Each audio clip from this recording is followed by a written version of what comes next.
დილა მშვიდობისა. ბიბლიოგრაფიული ცნობები და გამომცემლის წყაროს სტატია ხელმისაწვდომია აღწერაში, ვიდეოს ქვეშ. თუ გსურთ ხელი შეუწყოთ სამეცნიერო ცოდნის გავრცელებას, გამოიწერეთ და შეგიძლიათ წერა თითი მაღლა აწიო. აბსტრაქტი.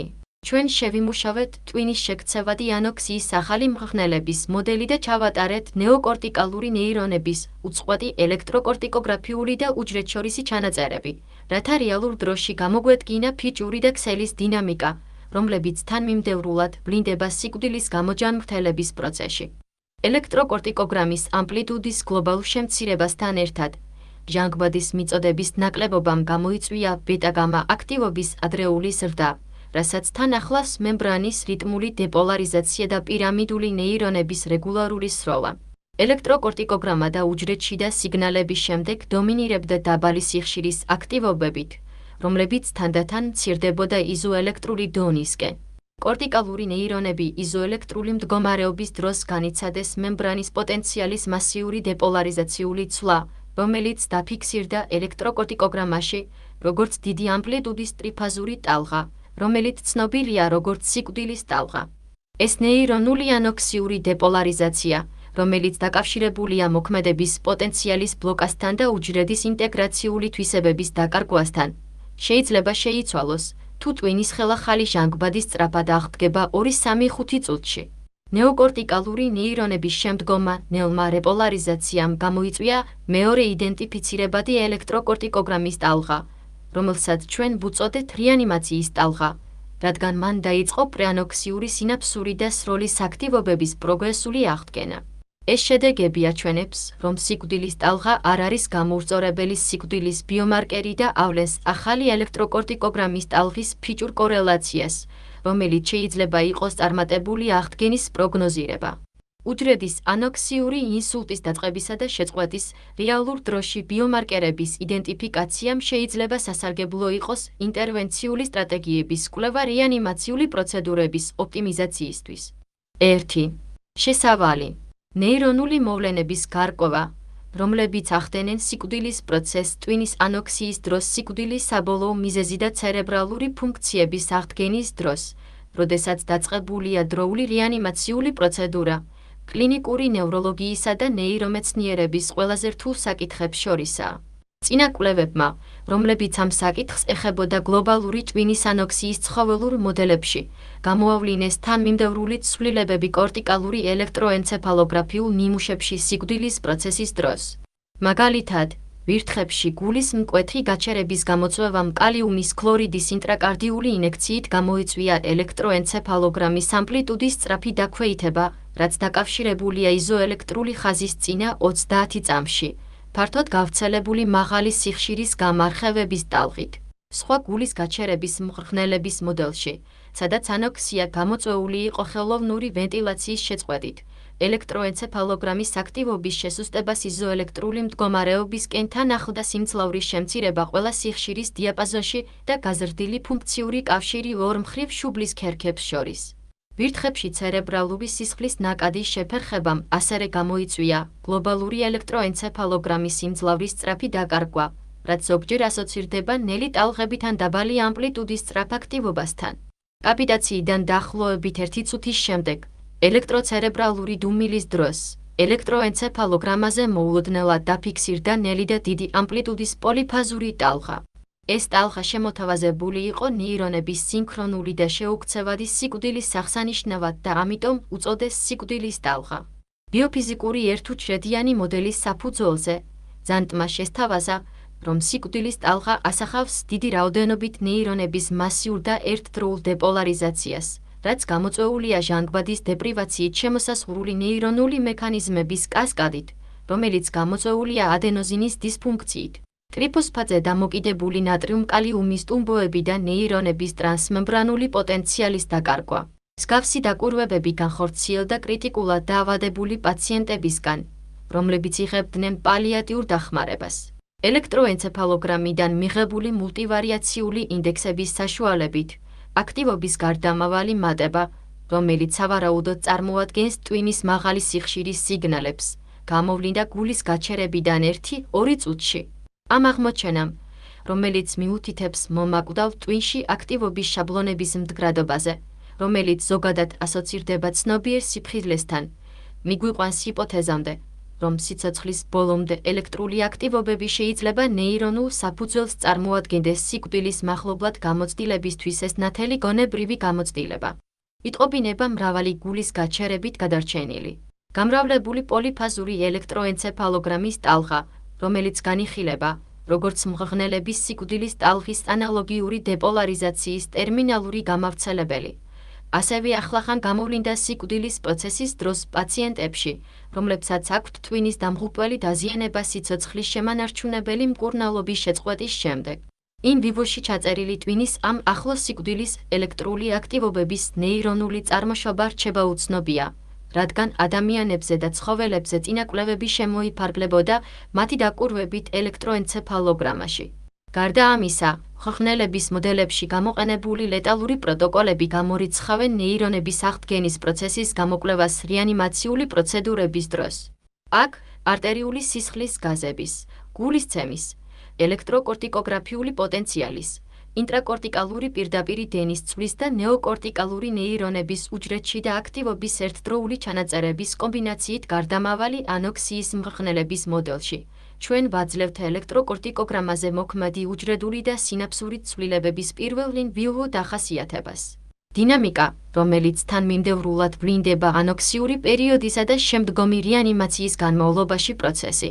ჩვენ ასევე ვაჩვენეთ, რომ ნეოკორტიკალური ნეირონების ანოქსიური დეპოლარიზაცია, რომლებიც იწვევს სიკვდილის ტალღას, შეიძლება შეცვალოს და გამოავლინოს ახალი შესაბამისი ელექტროკორტიკოგრამის ტალღა, რეანიმაციის ტალღა, რომელიც აკურთხებს ნეირონებისა და ქსელის აქტივობების აღდგენას დროული რეაქციის შემდეგ. თავის ტვინის ჟანგბადი. 2. მასალები და მეთოდები. ექსპერიმენტები ჩატარდა ევროკავშირის გაიდლაინების შესაბამისად და მიიღო დამტკიცება საფრანგეთის კვლევის სამინისტროსგან და ჩარლზ დარვინის ეთიკური კომიტეტისგან ცხოველებზე ექსპერიმენტების შესახებ. მიღებულ იქნა ყველა სიფრთხილის ზომა სტრესის, ტანჯვისა და ექსპერიმენტების თითოეულ სერიაში გამოყენებული ცხოველების რაოდენობის შესამცირებლად. 2. 1. ცხოველები, ქირურგია და ფიზიოლოგიური პირობების შეფასება.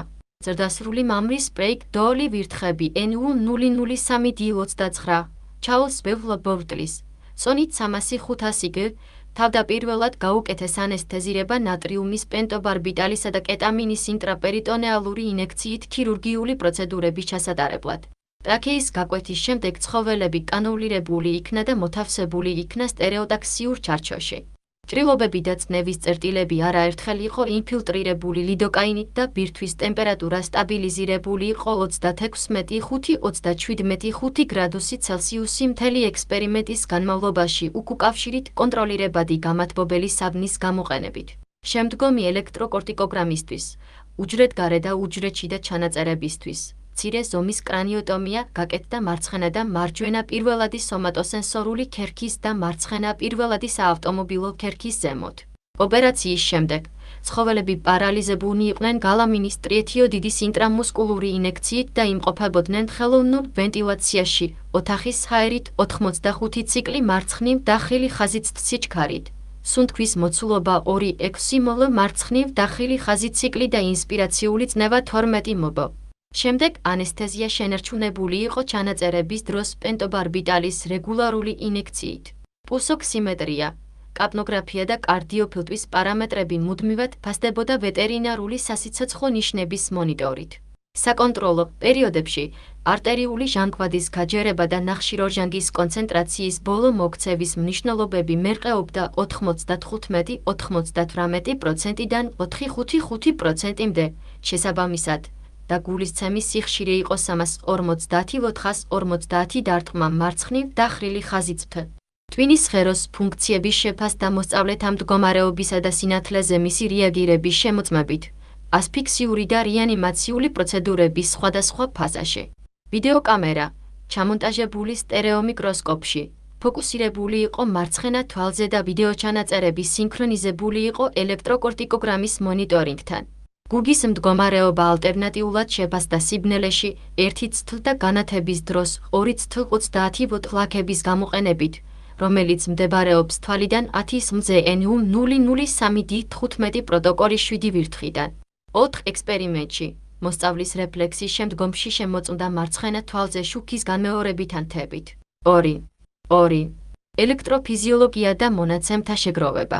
ელექტროკორტიკოგრამის აქტივობები აღბეჭდილი იყო ვერცხლის ელექტროდების პროქსიმტლის 60 კ-ომეგა გამოყენებით, რომლებიც განთავსებული იყო დურაზე პირველად სომატოსენსორული ქერქისა და პირველადი საავტომობილო ქერქის ზემოთ და საცნობარო ელექტროდი, რომელიც განთავსებული იყო თავის მოპირდაპირ მხარის დროებით კუნძზე. ელექტროკორტიკოგრამის ჩანაწერები გაკეთდა მარცხენა პირველადი სომატოსენსორული ქერქიდან 7 8 ინტერიორული ხაზის წინ 4. 5 მმ გვერდითი შუა ხაზისკენ იზოლირებულად ან ორმხრივი პირველადი სომატოსენსორული ქერქიდან მარცხენა პირველადი საავტომობილო ქერქიდან 10-11 მმ წინა. ინტერიორულ ხაზამდე შუა ხაზის გვერდითი 2-5 მმ. ელექტროკორტიკოგრამის სიგნალები გაძლიერდა დიფერენციალური AC გამაძლიერებლით. გამტარის ზოლი გაფილტრული იყო 0. 1 ფეხცსი ხიდ და გაციფრული იყო 3 ფეხცზე. დენის დამჭერით უჯრედში და ჩანაწერები ჩატარდა ერთდროულად ელექტროკორტიკოგრამის მონიტორინგთან ერთად მინის მიკროპიპეტების გამოყენებით. სავსე 2M კაკ 60-70 ომეგა და გაძლიერებული 900A გამაძლიერებლით, რომელიც მუშაობს ხიდის რეჟიმში. კორტიკალური ნეირონები NU003D12 განლაგებული იყო პირველადი სომატოსენსორული ქერქის 5 მარცხნივ დახრილი ხაზი 6 ფენებში 890,572 მუკმ კორტიკალური ზედაპირის ქვემოთ, პაქსინოსი და უწონი 1986 და იდენტიფიცირებული იყო როგორც პირამიდული უჯრედები მათი გამორჩეული ელექტროფიზიოლოგიური თვისებების საფუძველზე. უჯრედგარე პირდაპირი დენის პოტენციალი მიღებულ იქნა პირველად სომატოსენსორული ქერქში, ერთდროულად უჯრედში და ჩაწერილი კორტიკალური ნეირონების სიახლოვეს პროქსიმტლის 300 მმ. პირდაპირი დენი და უჯრედშორისი სიგნალები გაფილტრული იყო გამტარის ზოლებით პირდაპირ დენსა და 3 kHz შორის და ციფრულ იქნა 10 kHz-ზე. 2. ასფიქსიური ანიმაციული პროცედურები და მდგომარეობების სეგმენტაცია. ფიზიოლოგიური პარამეტრები და ელექტროფიზიოლოგიური აქტივობა განუწყვეტლივ აღირიცხებოდა ნორმოქსიურ პერიოდებში კონტროლი, ჟანგბადის მიწოდების შეწყვეტისას და რეანიმაციის მთელი პროცესის განმავლობაში. ასფიქსია გამოწვეული იყო ხელოვნური ვენტილაციის უეცარი შეწყვეტით კურირებულ ცხოველებში ვენტილაცია გამორთულია. ამან გამოიწვია ნახშირო ჟანგის კონცენტრაციის ბოლო მოქცევის სწრაფ კოლაფსამდე და არტერიული ჟანგბადის გაჯერების მნიშვნელობების უფრო პროგრესირებად დაცემამდე შეუმჩნეველი მნიშვნელობებისკენ ჟანგბადის წნევის 20%-იანათი MHg, რაც შეესაბამება ლაევ მინდვრის ვეტერინარის მგრძნობელობის სხურბლს. მონიტორი. ანოქსიის დაწყების შემდეგ ტვინის ელექტრულმა აქტივობამ განიცადა გარდამავალი ცვლილებები მდგრადი ელექტრული მდუმარე მდგომარეობისკენ, რომელიც განისაზღვრება როგორც იზოელექტრული პერიოდი. შემდეგ აღდგა ვენტილაცია ცხოველების რეანიმაციისთვის ventilation-ენ. ამ პროცედურამ დაიწყო ელექტროკორტიკოგრამის და ნეირონების აქტივობის პროგრესული აღდგენა. ჩვენ განსაზღვრეთ აღდგენის პერიოდის დასაწყისი ადრეული აღდგენა, როგორც დრო, როდესაც ელექტროკორტიკოგრამის სიგნალმა აღადგინა სრული ამპლიტუდის 95%, მიუხედავად მისი სიხშირის შინაარსისა. შემდგომი ჩაწერის პერიოდები დაყოფილი იყო მათი შედარებითი დროის მიხედვით ჟანგბადის მიწოდების დაბრუნებამდე +15 წუთი, +30 წუთი, +45 წუთი, +60 წუთი ვენტილაციის ჩართვის შემდეგ. ზოგიერთ ცხოველს NU003D12 დაექვემდებარა მრავალი ასფიქსიური პროტოკოლი. თითოეული პროტოკოლი ერთმანეთისგან გამოყოფილი იყო ელექტროკორტიკოგრამის აღდგენის პერიოდით. 2. მონაცემთა ანალიზი. მემბრანული პოტენციალის საშუალო მნიშვნელობები გამოითვლებოდა როგორც ქვესხვრული უჯრედში და აქტივობის განაწილების საშუალო და მემბრანის პოტენციალის ყევების ამპლიტუდა შეესაბამება განაწილების სტანდარტულ გადახას. მემბრანის აშკარა წინააღმდეგობა გაზომილი იყო ძაბვის პასუხებიდან უარყოფითი დენის იმპულსების ინექციაზე 0. 5.1 ACMS ხანგრძლივობა გამოყენებული 5 ხაზზე და მემბრანის დროის მუდმივი მიღებული იყო ექსპონენციალური დაშლის მორგებიდან, რომელიც გამოყენებული იყო დენის გამოწვეულ ჰიპერპოლარიზაციებზე. კორტიკალური ნეირონები სპონტანური გასროლის საშუალო სიხშირე და მემბრანის საშუალო პოტენციალი ამოღებული იყო 30-60 წმის რეპრეზენტატორული ჩაწერის პერიოდებიდან და მოქმედების პოტენციალის გამონადენის დროებითი ცვალებადობა შეფასდა ცვალებადობის ინტერვალების კოეფიციენტის გამოთვლით, რომელიც ნაკლებად არის დამოკიდებული ვარიაციებზე. სრული საშუალო სიჩქარით ვიდრე ვარიაციის სტანდარტული კოეფიციენტი. ელექტროკორტიკოგრამის სიგნალების სიხშირის შემცველობა გამოითვალა ტვინის სხვადასხვა მდგომარეობის დრო სიხშირის ანალიზის შესრულებით ტალღის დაშლის ანალიზის გამოყენებით, რომელიც დამზადებულია MATLAB-ში GMAX მორგებული ფუნქციებით. ელექტროკორტიკოგრამის სიგნალი XT იყო შერწყმული მორლეტის ტალღის კომპლექსურ ფუნქციასთან, რომელიც განისაზღვრება როგორც იხილეთ განტოლება თავდაპირველ სტადიაში. ტალღების ნორმალიზება მოხდა ამგვარად. იხილეთ განტოლება თავდაპირველ სტადიაში. თითოეული ვაილეტის ფუნქციის სიგანე. იხილეთ განტოლება თავდაპირველ სტადიაში.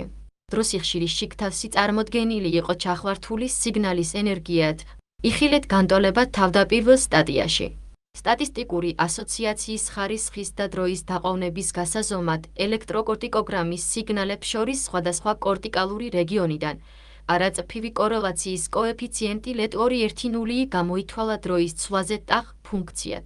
ეს ინდექსი რაოდენობრივად ასახავს White სიგნალის დამოკიდებულებას სიგნალზე XT ტაღ. სამხრივი წრფივი რეგრესიის მრუდი გამოიყენება White სიგნალის პროგნოზირებისთვის XT ტაღ მნიშვნელობების გათვალისწინებით.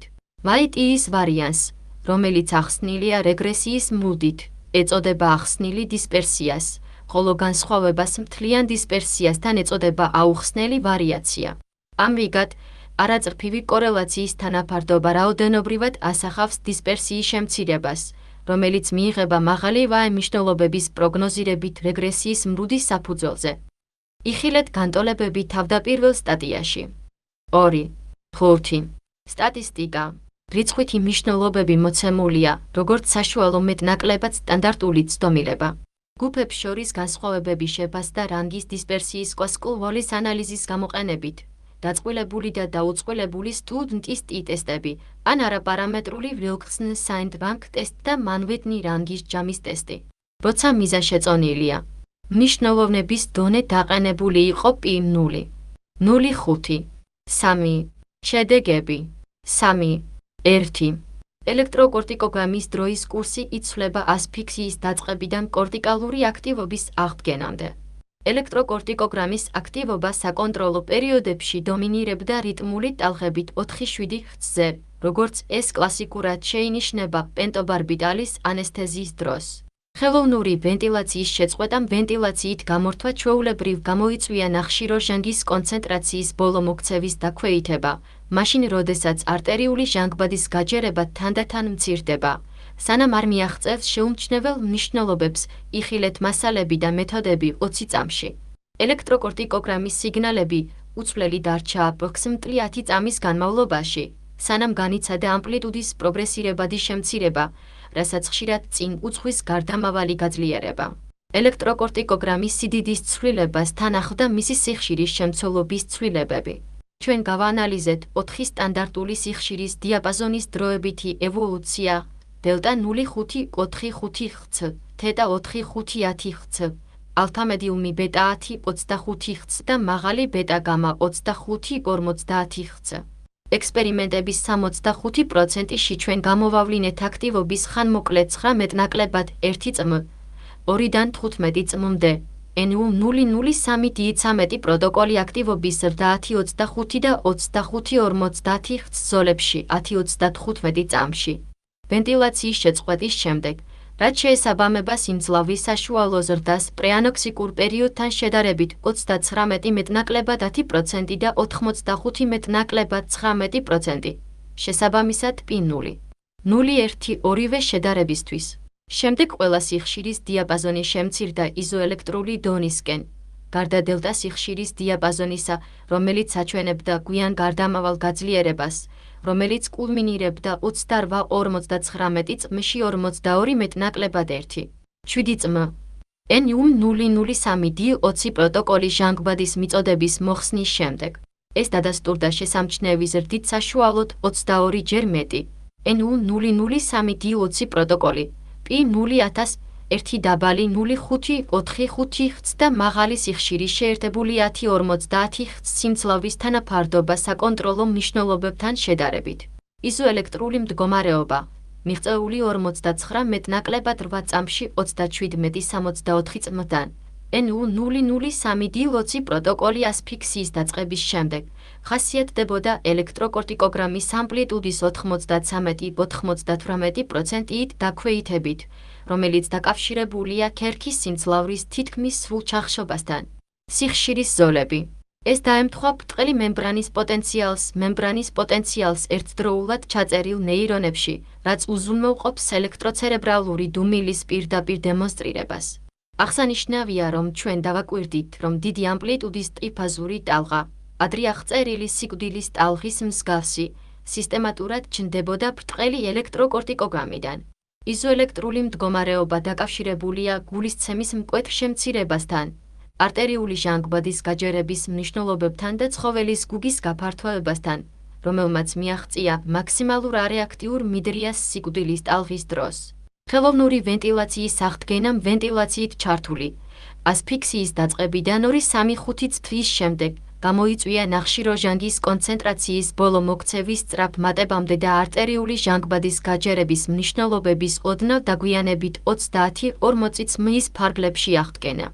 ნორმაქსიურ ფიზიოლოგიურ პარამეტრებზე დაბრუნება კორელაციაში იყო ელექტროკორტიკოგრამაში შედარებით მცირე ამპლიტუდის კიდევ ერთი პოლიფაზური ტალღის გამოჩენასთან, რომელმაც დაიწყო კორტიკალური აქტივობის აღდგენა და ამგვარად ეწოდა რეანიმაციის ტალღა.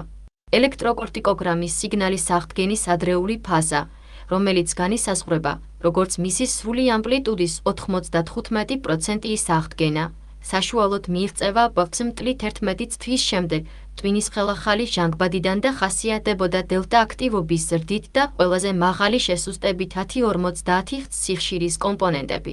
მაღალი სიხშირის ხევების შემდეგ თანდათან განახლდა BU200B საკონტროლო მნიშვნელობების მიახლოებითი ვენტილაციის აღდგენიდან დაახლოებით 60 წუთის შემდეგ. თეთა აქტივობა 4-5 ხც რჩებოდა შედარებით სტაბილური და მისი პრიანოქსიური დონის მსგავსი. რეანიმაციული პროცესის განმავლობაში, გარდა ელექტროკორტიკოგრამის შესაბამისი ელექტროკორტიკოგრამის სიმძლავრის უმნიშვნელო შემცირებისა ხელახალი ჟანგბადიდან 45 წუთის შემდეგ. ჟანგბადის მიწოდების განახლებამ ასევე გამოიწვია გაფართოებული გუგის პროგრესირებადი შეკუმშვა, რომელიც ნორმალურ ზომას დაუბრუნდა ელექტროკორტიკოგრამის აღდგენის ადრეულ ფაზაში.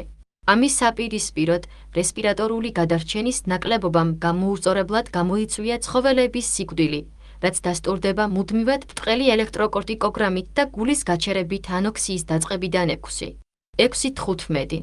4 წუთში NU003D9 ექსპერიმენტი.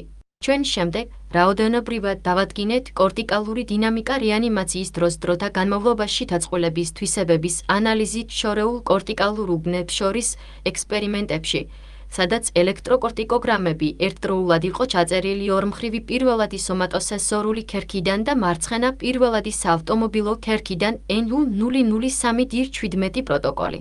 პირველადი სომატოსენსორული ქერქისა და პირველადი საავტომობილო ქერქის დაწყვილების ინდექსის მნიშვნელობები იმავე ნახევარსფეროზე უფრო მაღალი იყო, ვიდრე გაზომილი ორმხრივი პირველადი სომატოსენსორული ქერქიდან P0.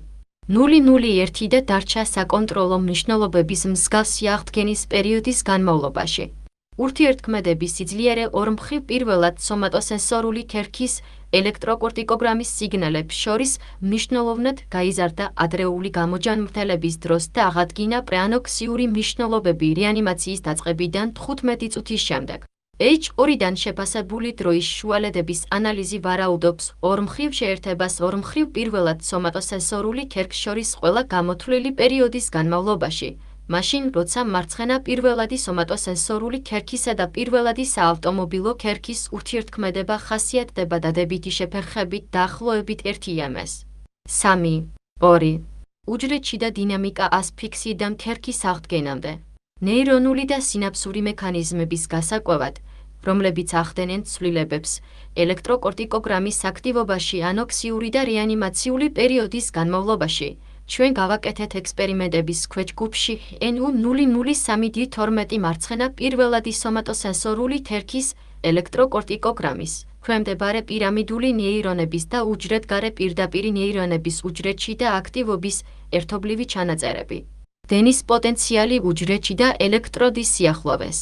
პირამიდული უჯრედები, ელექტროფიზიოლოგიურად იდენტიფიცირებული, როგორც რეგულარული მკვეთრი NU003D9 ან შინაგანი აფეთქება NU003D3 ნეირონების TVA 2004, აკონტროლებენ მდგრად ფონურ სინაფსურ აქტივობას, რაც იწვევს მემბრანის საშუალო პოტენციალს 69. 6 მეტნაკლებად 1. 1 MVNU003D12 ნეირონი და შედარებით დაბალი 3. 1 მეტნაკლებად 1. 3 ხც. NU003D11 აქტიური ნეირონები და არარეგულარული სპაიკთა შორისი ინტერვალების ვარიაციის კოეფიციენტი NU003D1. 0 მეტნაკლებად 0. 1. NU003D11 აქტიური ნეირონის სროლის აქტივობა. მაღალი სიხშირის ელექტროკორტიკოგრამის აქტივობის ზრდა, რომელიც დაუყოვნებლივ მოჰყვა ჟანგბადის მიწოდების შეწყვეტას. ასოცირდებოდა პირამიდულ ნეირონებში საკმაო რიტმული დეპოლარიზაციის პოტენციალით, რაც იწვევს ამაღლებულ და უფრო რეგულარულ სროლას საკონტროლო პერიოდებთან შედარებით. ეს დიდი მემბრანის პოტენციალის რყევები ინდივიდუალურად შედგებოდა მცირე ამპლიტუდის მაღალი სიხშირის 100-დან 40 წმდე მოვლენებისგან.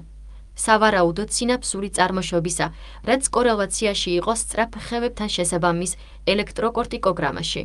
შემდგომი დაბალი სიხშირის ელექტროკორტიკოგრამის ნიმუშის დროს კორტიკალური ნეირონები აჩვენებდნენ ნელი კომპოზიტური მემბრანის დეპოლარიზაციას, რომელიც თანდათან მცირდებოდა ამპლიტუდაში და სიხშირეში, რამაც გამოიწვია სპონტანური გასროლის შესამჩნევი შემცირება. უჯრედში და აქტივობის ეს გაქრობა დასრულდა იზოელექტრული მემბრანის პოტენციალით, მოკლებული ყოველგვარ სინაფსურ და სროლის მოვლენებს. ასოცირებული უჯრედგარე პირდაპირი დენის პოტენციალი აჩვენებდა ნელ პოზიტიურ ცვლას, რომელიც ცნობილია, რომ ასახავს ადრეულ ანოქსიაზე დამოკიდებულ ზრდას უჯრედგარე კალიუმის კატიონში. მემბრანის პოტენციალის კორექცია უჯრედგარე პირდაპირი დენის პოტენციალის მნიშვნელობებით მიუთითებს მემბრანის პოლარიზაციის გაძლიერებაზე 1.6 მვ-ით. იზოელექტრული მდგომარეობის დროს ვენტილაციის გაჩერების შემდეგ 58-14 წმ თერქის ნეირონებმა აჩვენეს უეცარი მკვეთრი დეპოლარიზაცია 2-4 მეტნაკლებად 0.3 მვ მარცხნივ დახრილი ხაზიწმ NU003D12 ნეირონი, რომელიც დაემთხვა მიმდებარე პირდაპირი დენის პოტენციალის მკვეთრ უარყოფით გადახას და სიკვდილის ტალღის გამოვლინება ელექტროკორტიკოგრამაში. მემბრანის პოტენციალის ცვლამ გამოიწვია ანოქსიური დეპოლარიზაცია პირამიდულ ნეირონებში, მიაღწია პლატოს 22. 0 მეტნაკლებად 3. 5 მვს პირდაპირი დენის კორექტირების გარეშე და 3. 4 მეტნაკლებად 3. 4 მვ NU003D12 ნეირონი კორექციის შემდეგ, რაც აჩვენებს თითქმის ტრანსმემბრანული იონური გრადიენტების სრული დაკარგვა. ნეირონების ანოქსიური დეპოლარიზაცია, ასოცირებული იზოელექტრული ელექტროკორტიკოგრამა და უარყოფითი პირდაპირი დენის პოტენციალის ცვლა შენარჩუნებული იყო ჟანგბადის მიწოდების აღდგენამდე. ეს გვაწვდის პირველ ინ-ვივო აღწერას ანოქსიით გამოწვეული პირდაპირი დენის ცვლის უჯრედში და ანალოგის ნეოკორტექსში. ვენტილაციის განახლებამ განაპირობა კორტიკალური ნეირონების ნელი რეპოლარიზაცია ვენტილაციიდან 1.38 წმ, რომელიც სისტემატურად იყო დაკავშირებული დროში რეანიმაციის ტალღის წარმოქმნასთან. მემბრანის პოლარიზაციის მაქსიმალურ დონემდე დაცემის შემდეგ, კორტიკალური ნეირონები ჩართულნი იყვნენ თავიანთი აქტივობის აღდგენაში, რომელიც ხასიათდება სინაფსური დრაივის პროგრესული გაძლიერებით, რომელიც პარალელურად ემთხვეოდა ელექტროკორტიკოგრამის ტალღების დაბრუნებას. თერქის ნეირონებში ფონური სინაფსური აქტივობის დაბრუნება გაცილებით ნელი იყო P0. 0.1, ვიდრე მისი დაკარგვა და რამდენიმე წუთი 3. 3.6. 1 წთ იყო საჭირო ჟანგბადის მიწოდების აღდგენის შემდეგ, მემბრანის პოტენციური რყევების წინასწარ ანოქსიური მნიშვნელობების მისაღებად. ელექტროკორტიკოგრამის აღდგენის ადრეული ფაზა ასოცირებული იყო კორტიკალური ნეირონების სროლის დინამიკის ცვლილებასთან, რომელიც ავლენდა მნიშვნელოვნად უფრო მაღალ სიხშირეს და სროლის უფრო მკვეთრ პროფილს, გამოწვეული რიტმული სინაფსური დეპოლარიზაციის ფაზაში ელექტროკორტიკოგრამაში გაზრდილი დაბალი სიხშირის ტალღებით. ჟანგბადის მიწოდების აღდგენიდან 15 წუთის შემდეგ კორტიკალურ უჯრედებს განუვითარდათ მათი სროლის სიჩქარის შემცირება პრეანოქსიკურ დონემდე და აღადგინეს მათი რეგულარული მწვერვალების ნიმუში. და ბოლოს, ორ ნეირონში, რომლებიც შეიძლებოდა უჯრედში და ჩაწერილიყო 15 წთ ხანგრძლივობით, ჩვენ აღმოვაჩინეთ, რომ მემბრანის პოტენციალი სტანდარტული გადახრა და სპონტანური გასროლის სიჩქარე სრულად აღადგენს მნიშვნელობებს, რომლებიც გაზომილია კონტროლში, მონაცემები არ არის ნაჩვენები. 3. კორტიკალური ნეირონების ინტეგრირებული თვისებები ანოქსიისა და აღდგენის პროცესში. ჩვენ შემდეგ გამოვიკვლიეთ, თუ როგორ იმოქმედა ნეოკორტიკალური ნეირონების ინტეგრაციულ თვისებებზე, ანუ მემბრანული დენების დამუშავების უნარზე, გვდომამდე აღდგენის პროცესის დროს. ჩვენ გამოვიყენეთ უარყოფითი დენის იმპულსების უწყვეტი სერიები NU003 D5 ნეირონი და გავზომეთ ნეირონული მემბრანის შეყვანის წინააღმდეგობა და დროის მუდმივა, რომლებიც, შესაბამისად, არეგულირებენ სინაფსური დენების უნარს, გადაანაწილონ მემბრანის პოტენციალი და ეფექტურობა, რომლითაც უჯრედი აჯამებს სინაფსურ მოვლენებს დროში. როგორც ნაჩვენებია სურათზე 5A, ორივე ფიჭური პარამეტრი პარალელურად დაიწყო კლება ვენტილაციის შეწყვეტის შემდეგ, დაეცა საკონტროლო მნიშვნელობების 61, 5% და 61, 4% იზოელექტრული მემბრანის პოტენციალის დადგენისას. მემბრანის წინააღმდეგობა და მემბრანის დროის მუდმივი მნიშვნელობების შემდეგ აგრძელებდნენ კლებას და მიაღწიეს მაქსიმალურ შესუსტებას ანოქსიური დეპოლარიზაციის აპოგეაზე. პროგრესირებადი ნეირონების რეპოლარიზაცია, რომელიც მოჰყვა ჟანგბადის მიწოდების აღდგენას, დაემთხვა მემბრანის წინააღმდეგობისა და მემბრანის დროის მუდმივი ზრდად მნიშვნელობებს, რომლებმაც სრულად დაიბრუნეს თავიანთი წინასწარანოქსიური დონეები, როდესაც სინაფსური აქტივობა დაიწყო აღდგენისას. საინტერესოა, რომ ჩვენ აღმოვაჩინეთ, რომ პოსტანოდალური დეპოლარიზაციის რეაქცია და გასროლა შეიძლება წარმოიქმნას უარყოფითი დენის იმპულსების შეწყვეტისას ანოქსიური დეპოლარიზაციის ბოლო ნაწილისა და მემბრანის რეპოლარიზაციის დროს. ეს მიუთითებს იმაზე, რომ რეანიმაციის ადრეულ ფაზებზე ნეოკორტიკალური ნეირონების შინაგანი აგზნებადობის აღდგენა შეიძლება წინ უსწრებდეს სინაფსური და ელექტროკორტიკოგრამის აქტივობების ხელახლა გამოჩენას 1 წუთზე მეტით. 3.4. სიკვდილის ტალღისა და რეანიმაციის ტალღის სივრცითი დროითი თვისებები და ინტრაკორტიკალური კორელაციები. ჩვენ შემდგომ განვიხილეთ ორი ძირითადი ელექტროკორტიკოგრამის ტალღის ფორმის სივრცითი დროებითი თვისებები და ფიჭური კორელაციები სიკვდილის ტალღა და რეანიმაციის ტალღა ჩვენ დავადგინეთ, როგორც შესაბამისი კორტიკალური ხელმოწერები ანოქსიური დეპოლარიზაციის დაწყებისა და აღდგენის შემდეგ. მრავალადგილიანი ელექტროკორტიკოგრამის ჩანაწერების საშუალებით, ჩვენ აღმოვაჩინეთ, რომ სიკვდილის ტალღა შეიძლება დაფიქსირდეს სივრცით განცალკევებულ ადგილებში იმავე ნახევარსფეროში, მარცხენა პირველადი სომატოსენსორული ქერქის და პირველადი საავტომობილო ქერქის, ისევე როგორც ჰომოლოგიური უბნებიდან ორივე ნახევარსფეროში ორმხრივი. პირველადი სომატოსენსორული ქერქი. თითოეულ კორტიკალურ ადგილზე დაფიქსირებული სიკვდილის ტალღის საშუალო მაჩვენებლები აჩვენებდნენ ძალიან თანმიმდევრულ ფორმას, რომელიც შედგებოდა დიდი ამპლიტუდის სამფაზიანი, თავდაპირველად დადებითი ტალღისგან. პროტოკოლების მთელ კომპლექტზე შესრულებულმა რაოდენობრივმა განსაზღვრამ მიუთითა, რომ სიკვდილის ტალღის შეყოვნება მნიშვნელოვნად არ განსხვავდებოდა სხვადასხვა ქერქებს შორის ასფიქსიის დაწყებიდან 70-დან 64 წმამდე. NU003D32 ანოქსიის პროტოკოლი, PU003D0. 2. თუმცა, მარცხენა პირველადი სომატოსენსორული ქერქისა და პირველადი საავტომობილო ქერქის ელექტროკორტიკოგრამების მხოლოდ ერთდროული ჩანაწერების განხილვისას, ჩვენ აღმოვაჩინეთ, რომ შემთხვევების საპროქსიმატლი 76%-ში პირველად სომატოსენსორული ქერქის სიკვდილის ტალღა წინ უსწრებს სიკვდილის ტალღას პირველადი საავტომობილო ქერქში. 10. 1 ნაკლებად 1. 6 წმით NU003D17 ანოქსიის პროტოკოლი. როგორც ილუსტრირებულია სურათი 6A1-ის ქვედა ნაწილში, რომელიც აჩვენებს ერთდროულ ელექტროკორტიკოგრამას, პირდაპირ დენის პოტენციალს და უჯრედში და ჩანაწერებს მარცხენა პირველადი სომატოსენსორული ქერქიდან. სიკვდილის ტალღის პირველი დადებითი გადახრა მჭიდროდ იყო დაკავშირებული ორივე უარყოფითი წყლის დაწყებასთან. პირდაპირი დენის პოტენციალი N200-3D16 ანოქსიის პროტოკოლი და პლატო დეპოლარიზაცია ნეოკორტიკალში ნეირონები N200-3D10 ანოქსიის პროტოკოლი. მიუხედავად ამისა, უჯრედში და ანოქსიური დეპოლარიზაციის ადრეული ფაზა, რომელიც გაზომილია მისი სრული ამპლიტუდის 20%-ზე, აღმოჩნდა, რომ წინ უსწრებს შესაბამის ელექტროკორტიკოგრამის სიკვდილის ტალღას 8.26 მეტნაკლებად 3.7 წმ. N200-3D10 ანოქსია. პროტოკოლები P0. 0.1, რაც მიუთითებს, რომ ნეოკორტიკალის მნიშვნელოვანი ნაწილი ნეირონები უკვე ჩართული იყვნენ ანოქსიურ შეურაცხყოფაში მრავალი წამით, სანამ ის ელექტროკორტიკოგრამაში სიკვდილის ტალღად გამოვლინდებოდა. ჩვენ ცალსახად დავადგინეთ რეანიმაციის ტალღა პროქსიმიტლი 61%-ში 16 რეანიმაციის 26 პროტოკოლიდან ჩვენი მცდელობების აღდგენის ტვინის აქტივობის ანოქსიის შემდეგ. რეანიმაციის ტალღის არსებობას სისტემატურად მოჰყვა ელექტროკორტიკოგრამის აქტივობის აღდგენა და ცხოველის გადარჩენა.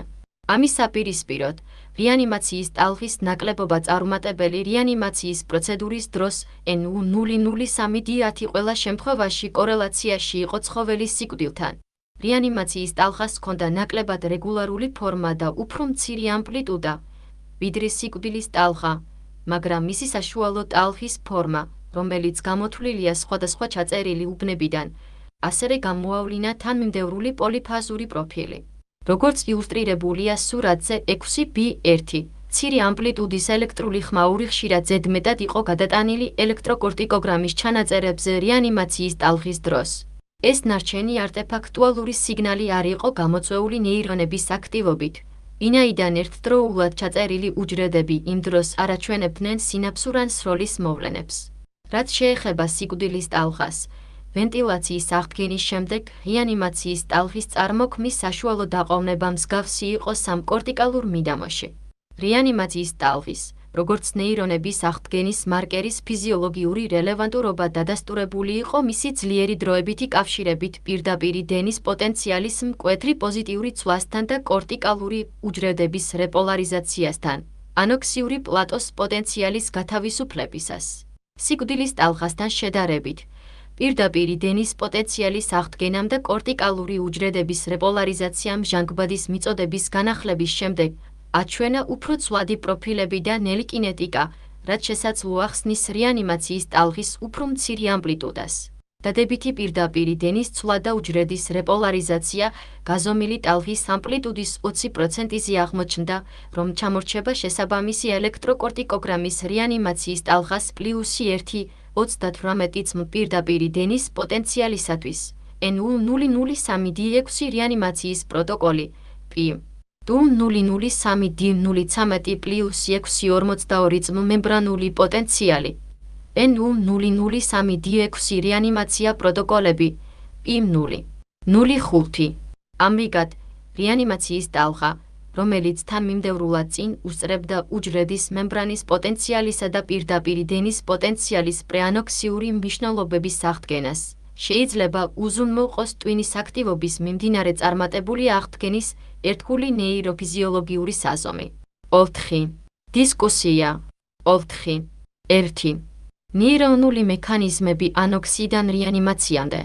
ადამიანთა პაციენტებში და ტვინის ანოქსიის წინაენბილო მოდელებში ჩვენ აღმოვაჩინეთ, რომ ჟანგბადის მიწოდების შეწყვეტამ გამოიწვია ელექტროკორტიკოგრამის სიგნალების სწრაფი 40-60 წამის განმავლობაში დაშლა, რასაც წინ უძღოდა სწრაფი და თანმიმდევრული ტალღები.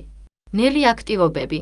კორტიკალური სიგნალის გაბრტყელება დაკავშირებული იყო სინაფსური პოტენციალების ამპლიტუდის და სიხშირის შემცირებასთან ერთდროულად ჩაწერილ პირამიდულ ნეირონებში, რაც შეესაბამება ანოქსიის შემდეგ აღმგზნები და ინჰიბიტორული სინაფსური დენების შემცირებას. სინაფსური აქტივობის ეს დაქვეითება, სავარაუდოდ, გამოწვეულია მრავალი ანოქსიასთან დაკავშირებული პრესინაფსური დეფექტებით, მათ შორის პრესინაფსური კალციუმის კათიონის დენების შემცირებით. სინაფსური აქტივობების შემდგომი სრული გაუქმება და მოქმედების პოტენციალის გასროლა კორტიკალურ ნეირონებში, მათ შორის ინტერნეირონებში, ვინაიდან პირამიდულ უჯრედებში არ იქნა გამოვლენილი ინჰიბიტორული სინაფსური პოტენციალი, რამაც გამოიწვია ბრტყელი ხაზის ელექტროკორტიკოგრამა. თუმცა, სინაფსური მოვლენების ამ ჩახშობამ არ გამოიწვია, როგორც თეორიულად მოსალოდნელი იყო პოსტსინაფსური მემბრანის წინააღმდეგობის ზრდა. ეს შესაძლოა გამოწვეული იყო მემბრანის გამტარობის დამატებითი ზრდით, ანოქსიით გამოწვეული ადენოზინტრიფოსფატზე დამოკიდებული კალიუმის კათიონური არხების გახსნის გამო, როგორც ადრე აჩვენა in vitro იმავე ნეირონული ტიპისგან, რომელიც ჩვენ ჩავწერეთ. კალიუმის კათიონის დენების ეს ზრდა ასევე შეიძლება მონაწილეობდეს უჯრედის წმინდა ჰიპერპოლარიზაციაში, რომელიც შეინიშნება იზოელექტრული მდგომარეობის დამყარებისას უჯრედგარე პირდაპირი დენის პოტენციალის ცვლის გამოკლების შემდეგ. მემბრანის მკვეთრი დეპოლარიზაცია, რომელმაც ეგრეთ წოდებული ანოქსიური დეპოლარიზაცია გახსნა, სავარაუდოდ გამოწვეული იყო კორტიკალური ნეირონების ჟანგბადის დეპრივაციის მწვავე ზემოქმედებით. ზოგადი ვარაუდია, რომ ადენოზინტრიფოსფატის სწრაფი დაქვეითება იწვევს მემბრანის ადენოზინტრიფოსფატზე დამოკიდებული ნატრიუმის კატიონ მარცხნივ დახრილი ხაზი კალიუმის კატიონის ტუმბოების უკმარისობას, რაც წარმოქმნის ნატრიუმის კატიონის მასიურ ნაკადს და კალიუმის კატიონის გადინებას და მემბრანის კორელაციურ დეპოლაციას. დაკარგული არიან შედეგად წარმოქმნილი დეპოლარიზაციული პლატო პოტენციალი.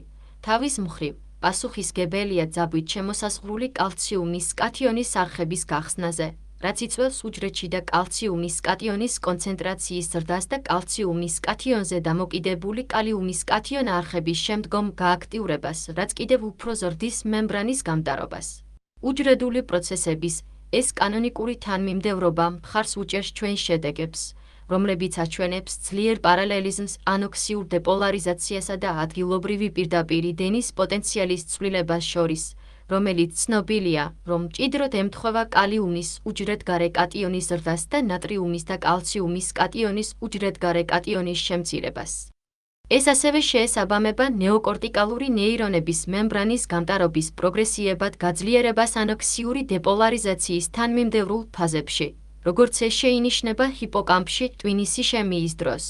ჰიპოკამპის უჯრედების წინა in vitro გამოკვლევებისგან განსხვავებით, სინაფსური მოვლენები ან მოქმედების პოტენციალი სისტემატურად არ იყო წარმოდგენილი ანოქსიური დეპოლარიზაციის ზრდის ფაზაში. პირამიდული ნეირონების სხვადასხვა ძაბვის დინამიკა, რომელიც დაკავშირებულია დიდ დეპოლარიზაციულ ძვებთან, შეიძლება გამოწვეული იყოს ნატრიუმის კათიონისა და კალიუმის კათიონის კონცენტრაციის გრადიენტების შედარებით ევოლუციის განსხვავებებიდან ანოქსიის შემდეგ, როგორც ამას ახლახან შემოთავაზებულია კომპიუტერული მოდელირების კვლევა. ანოქსიური დეპოლარიზაცია შენარჩუნდა მანამ, სანამ ხელოვნური სუნთქვა არ აღდგება და რესპირატორული გადარჩენის გამოტოვება გამოუსწორებლად იწვევდა ცხოველის სიკვდილს, რაც აჩვენა, რომ ჩვენი ასფიქსიის პროტოკოლი იწვევს პროგრესულად განვითარებად მომაკვდავ პროცესს აქტიური ხელახალი ჟანგბადის არარსებობის შემთხვევაში.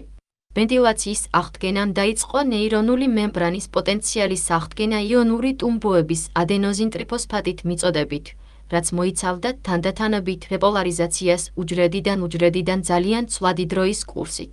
ამასთან ახლდა მემბრანის რეზისტენტობისა და ნეირონების შინაგანი აგზნებადობის აღდგენა, რაც დასტურდება დენით გამოწვეული პოსტანოდალური სროლით. სავარაუდოდ, ნატრიუმის კათიონის გარდამავალი არხების ინაქტივაციის შედეგად აღდგენის გამო. სინაფსური მოქმედების შემდგომი ნელი აღდგენა და სპონტანური გასროლა მჭიდროდ დაემთხვა ელექტროკორტიკოგრამის აქტივობის პროგრესულ აღდგენას. ეს მიუთითებს, რომ წინამდებარე კვლევაში გამოკვლეული ანოქსიური პერიოდის ხანგრძლივობამ 2-დან 3-5 თვემდე არ გამორიცხა ტვინის შესაძლო პოსტანოქსიური დაზიანების განხილვის გარეშე უჯრედული და სინაფსური ფუნქციების აღდგენა, რომლებიც იწყებენ პრეანოქსიკურ აღდგენას. დონეები approximately 60 თვე ჟანგბადის მიწოდების აღდგენიდან. 4. 2. სიკვდილის ტალღის და რეანიმაციის ტალღის წარმოშობა და მათი კლინიკური მნიშვნელობა. ასფიქსიის პროტოკოლები აქ ჩატარდა მხხნელებში, რომლებიც ანესთეზირებულნი იყვნენ ბარბიტურატის ზომიერი დოზებით, ფარმაკოლოგიური მდგომარეობა, რომელსაც შეეძლო გავლენა მოეხდინა შედეგებზე. თუმცა, ჩვენ მიერ აღწერილი სიკვდილის ტალღის ნიმუშს აქვს საერთო მახასიათებლები, მათ შორის მისი სამფაზიანი ფორმა, ხანგრძლივობა და შეფეხება თავის ტვინის ანოქსიის დაწყებიდან იმ ფაქტთან, რომელიც აღინიშნა გაღვიძებულ ვირთხებში თავმოკვეთის შემდეგ, რაც გამორიცხავს ანესთეზიაზე დამოკიდებულ ფენომენს. ის ასევე ანალოგიურია ტერმინალური გავრცელების დეპოლარიზაციისა, რომელიც დაფიქსირდა მომაკვდავ პაციენტებში, რომლებსაც უტარდებათ გლობალური ცერებრალური ისემია სიცოცხლის შემანარჩუნებელი თერაპიის შეწყვეტის შემდეგ. ჩვენმა უჯრედში და ჩანაწერებმა აჩვენა მისი თანმიმდევრული დროებითი კავშირი ნეირონების ანოქსიურ დეპოლარიზაციასთან და კორელაციურ ადგილობრივ უარყოფით პირდაპირი დენის პოტენციალის ცვლასთან. ორივე ცნობილია, რომ ასახავს ანოქსიით გამოწვეული ტრანსმემბრანული იონების გრადიენტების დაკარგვას. თუ ვივარაუდებთ, რომ კორტიკალური უჯრედების მნიშვნელოვანი რაოდენობა განიცდის ანოქსიურ დეპოლარიზაციას თითქმის სინქრონულად, რაც დასტურდება შესაბამისი დიდი უარყოფითი პირდაპირი დენის პოტენციალის ცვლაში.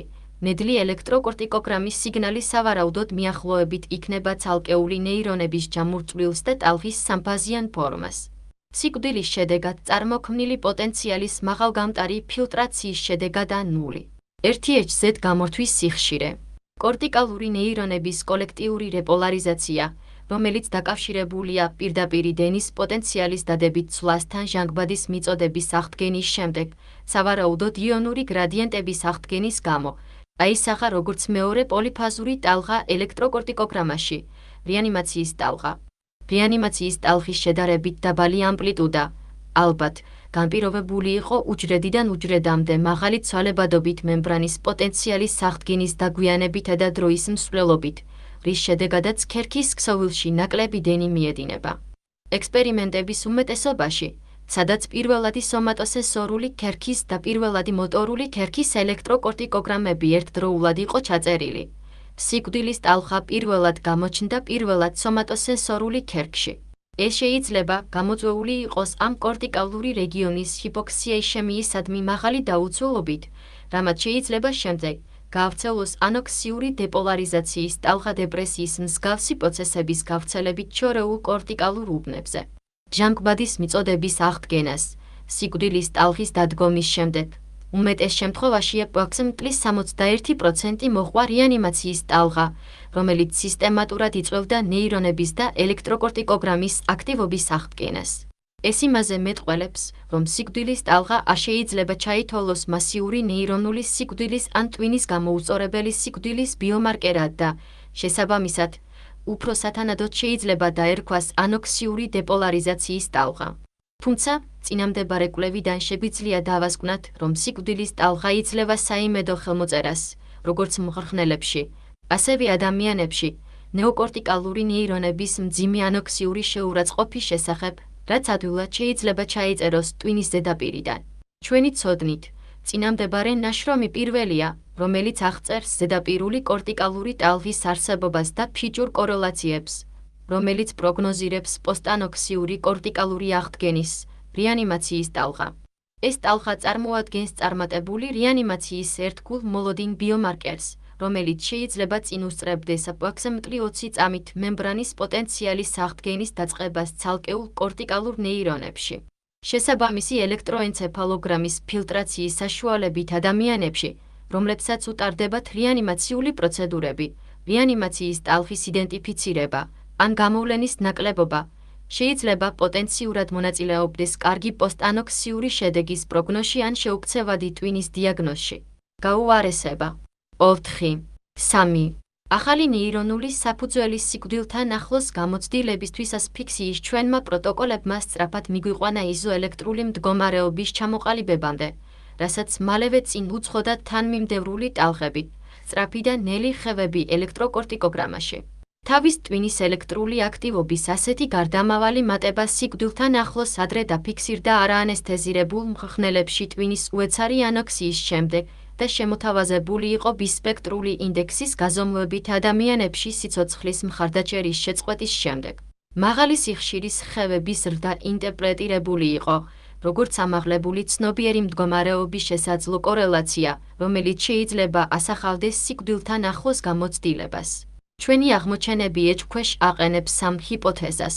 ჩვენ აღმოვაჩინეთ, რომ ბეტა-გამა ელექტროკორტიკოგრამის აქტივობების ზრდა დაკავშირებულია პირამიდულ ნეირონებში 6-7 სიხშირეზე რეგულარულ სროლასთან, რომელიც გამოწვეულია მემბრანის რიტმული ხევებით, რომლებიც ჩამოყალიბდა მაღალი სიხშირისას 40 წმდე დეპოლარიზებული და ჰიპერპოლარიზებული სინაფსური პოტენციალების ჯამით.